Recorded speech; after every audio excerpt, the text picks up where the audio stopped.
It is important to understand the differences between software applications, operating system services, and hardware devices, and their associated device drivers in the operating system kernel. The Windows operating system architecture comprises the operating system kernel, system services, and applications.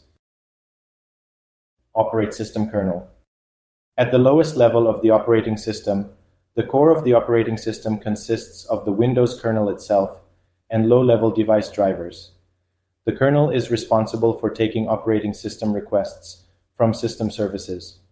The kernel then translates those requests into instructions for the computer hardware, including the central processing unit, CPU, memory, and hardware devices.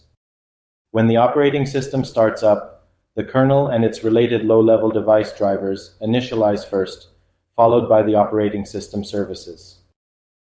System services. Operating system services are part of the operating system rather than components that you install after the operating system deploys. Additionally, operating system services function with no user action. In fact, they start before a user signs into the computer. Both operating system services and device drivers are software. However, the difference between them is that device drivers interact directly with hardware devices or components. Generally, a system service interacts with other software components in the operating system. Note: from a management perspective, the difference between device drivers and services is more obvious.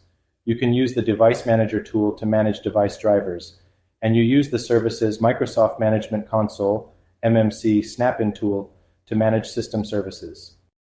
System services include various executive services that provide distinct functions within the operating system, including the I/O Manager manages I/O.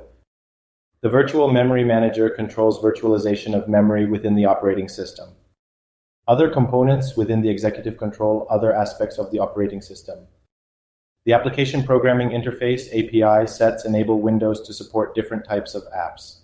The Windows Runtime (RT) APIs enable the operating system to run Microsoft Store apps, whereas Win32 and related API sets enable the operating system to run traditional desktop apps.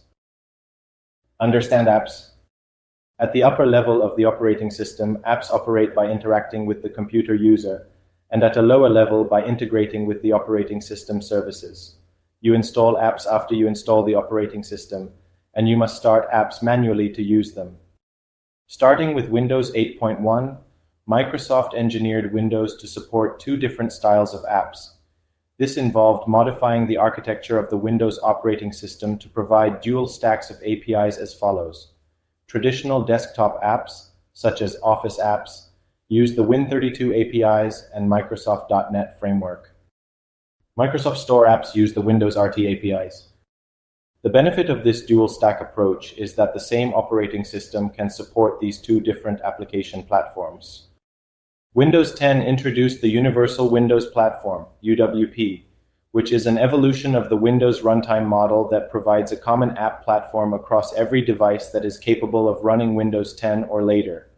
Apps that are designed for the UWP can call both the Win32 APIs and Microsoft.NET Framework, and can call the Windows RT APIs. This means developers can create a single app that can run across all devices.